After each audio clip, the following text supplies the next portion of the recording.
Hello, welcome to our podcast. Your hosts today are Lejla Andrei. and Alexandra. It is my immense pleasure to share with you significant topic we will talk, and this is the Great Resignation. Alexandra, could you please share with us what is the Great Resignation actually and when did it start? So, the Great Resignation is actually a term used to describe a labor market phenomenon that began to gain prominence in the United States in 2021. It actually refers to a significant increase in the number of workers who were voluntarily leaving their jobs. Often this was in response to various factors such as the COVID-19 pandemic. And the changes in the work preferences were also included. And this also was concerning the work-life balance. Well, there are also signs of this trend that emerged in 2020. The phrase was widely recognized in 2021. Thank you so much. Andrei, what do you think? According to your opinion, how did the Great Resignation build momentum? Well, the pandemic accelerated the transformation of work. Lockdowns, health concerns, and remote work options prompted many individuals to reassess their career priorities. Some found that they were very dissatisfied with their jobs or the working conditions they previously tolerated. Also, the pandemic made remote work more common and acceptable, and this increased flexibility led workers to seek jobs that offer more remote or hybrid work options. And some choose to leave their current jobs if such arrangements weren't available. Thank you so much. I would like to actually add something and point out very important information that when we are talking about the Great Resignation phenomenon, it built momentum through also a combination of factors and developments, of course, that created a perfect storm in the labor market.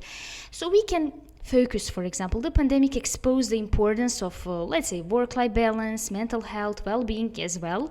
Burnout, dissatisfaction with work-life balance drove some workers to, let's say, leave their jobs in pursuit of positions that offered better balance. They were more aware of their balance. From the other side, some workers demanded higher wages and better compensation packages, levering their skills and competitive job market. So employers, in some cases, of course not all, responded with increased wages to attract and retain talent, considering many older workers decided to retire earlier than planned, of course due to health concerns or reassessment of the work-life priorities as well as the perspectives regarding the gaining work-life balance. We shouldn't forget the news media and social platforms who also played a very, very significant role in spreading awareness of the Great Resignation as well. Thank you, Lejla, for this. So let's continue with why do you think, Andrei, this phenomenon is actually relevant? Well, it is also relevant because, firstly, it led to a labor shortage in many industries, affecting business operations and economic growth. Also, the trend has promoted discussions about the future of work, the importance of employee well-being, and the role of remote work. It has changed the dynamic of the employer-employee relation, with employees gaining more leverage, let's say, in negotiation. Also, the Great Resignation highlights the need of companies to adapt their strategies to attract and retain talent. If it is fine, I would like to add some psychological perceptions because we have to be aware that new generations are currently facing challenges that literally haven't been presented in any historical moment before. So are we talking about technologies in various forms to which individuals are exposed? And now we have to be aware that this is even from the earliest developmental stages. Earlier, let's say, or postponed entering to developmental milestones or some global phenomena like after the COVID-19, this also contributes to intensifying the process of challenges within the scope of taking new roles and responsibilities, referring to entering the stage of adulthood. And now we know it takes much more longer than ever before. So this is especially why the Great Resignation is significant for various target groups: teenagers, individuals in late adolescence, adults adults in young adulthood, individuals working with adolescents, as well as literally everyone interested in understanding fluctuations in the organizational cultures, climates. So, due to the fact that professional roles we take are a significant factor contributing to our self-concept and identity formation. So challenge applicable in all stages within the lifespan. It's a very, very important phenomena we have to face.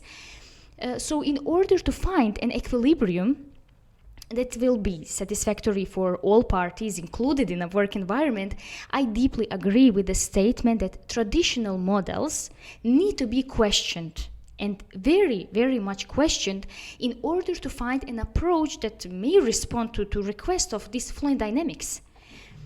So, in addition to this, Alex, what could you please tell me? What was the employer's response to the Great Resignation phenomenon? Well, in response, this led to labor shortages, and some employers increased wages and offered sign-on bonuses to attract and retain workers. Wage adjustments were especially prevalent in industries with high demand for labor, such as hospitality, retail, and healthcare, especially. To remain competitive and appeal to potential employees, companies enhance their benefit packages. These enhancements often included better healthcare coverage and more generous paid time off. So there were flexible schedulings, and there were some additional perks that were like wellness programs and childcare assistance.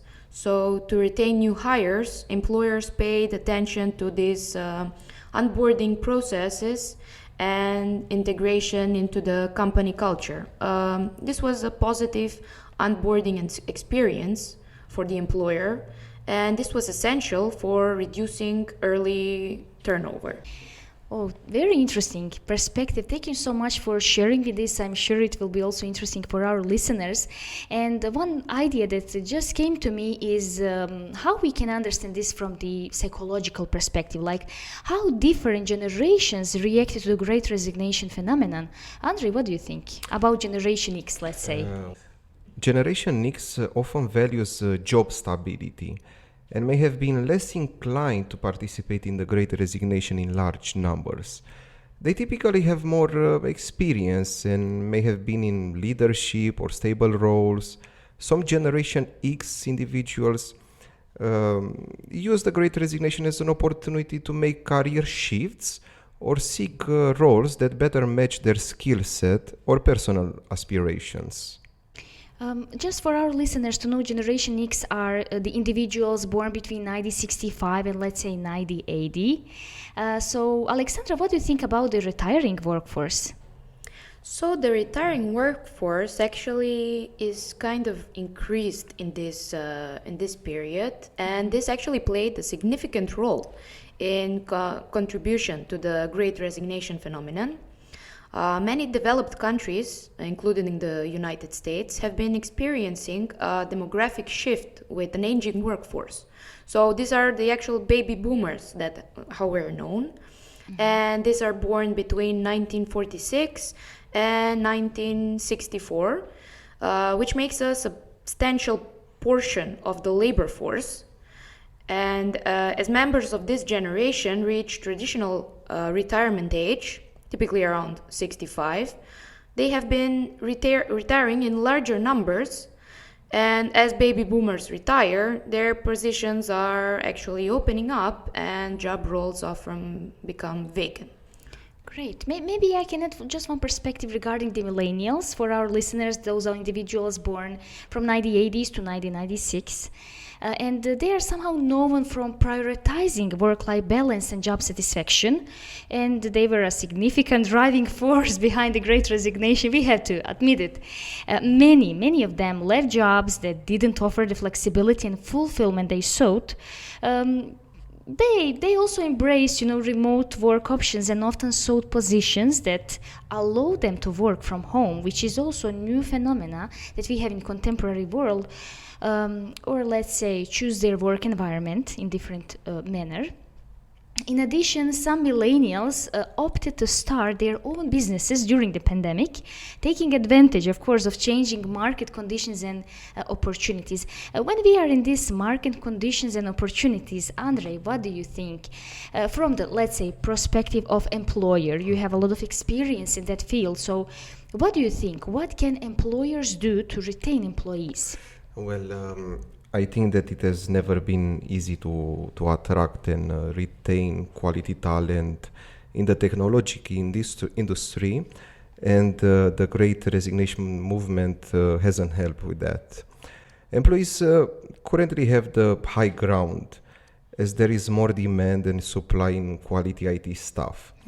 But there are some things that employers can do to retain existing employees and even attract new ones. Reward employees with higher wages. It's easier to pay an existing employee a higher wage than to struggle to recruit and train a new employee. Then provide opportunities for advancement. Yeah? Employees stay when they are engaged and have the opportunity to advance in their careers. Provide tuition reimbursement. Well, many employees want to better themselves, and providing tuition reimbursement for IT education can be a benefit that will pay dividends to the employer as well. And of course, support a hybrid work environment. The ability to work flexibly, either in the office or at home, is kind of crucial to employee satisfaction. Businesses that reject hybrid work may have a hard time finding job candidates. Dear listeners, you just have one employer who shared with you the very important secret. So I hope you will benefit from these type of the advances, and you will participate in the world of changing and questioning the traditional models and help in this globalization process to create the new positive trends. When we are about the trends and about some solid backgrounds, Alexandra, according to your opinion, when we are referring to this phenomenon, Great Resignation, what do you think? What is the goal? So, actually, about the goal, the Great Resignation phenomenon did not have a single, unified goal or objective, but instead it was a widespread labor market trend that was characterized by a significant number of workers voluntarily leaving their jobs. So this is the key point, like voluntarily leaving their jobs for various individual reasons. And while the phenomenon wasn't driven by a single overreaching goal, it was for sure influenced by a combination of factors and motivations, including like seeking better work-life balance, higher wages, better compensation, health and safety concerns, for example, reevaluating career goals, and of course the remote and hybrid work preferences. I think you mentioned something very important, and this is this volunteer, let's say, the background of the Great Resignation in terms of leaving the jobs for various individual reasons. I know that many people love some numbers, so I would like to present some statistics when it comes to the Great Resignation. What is the situation worldwide? So, besides, the Great Resignation is strictly connected with prioritizing mental health. I think it also should be highlighted. According to a survey conducted by YPulse, 24% of the respondents aged from 18 to 24 said they quit their job because it wasn't good for their mental health. Followed by a lack of healthy work or life balance, which is 20% of respondents.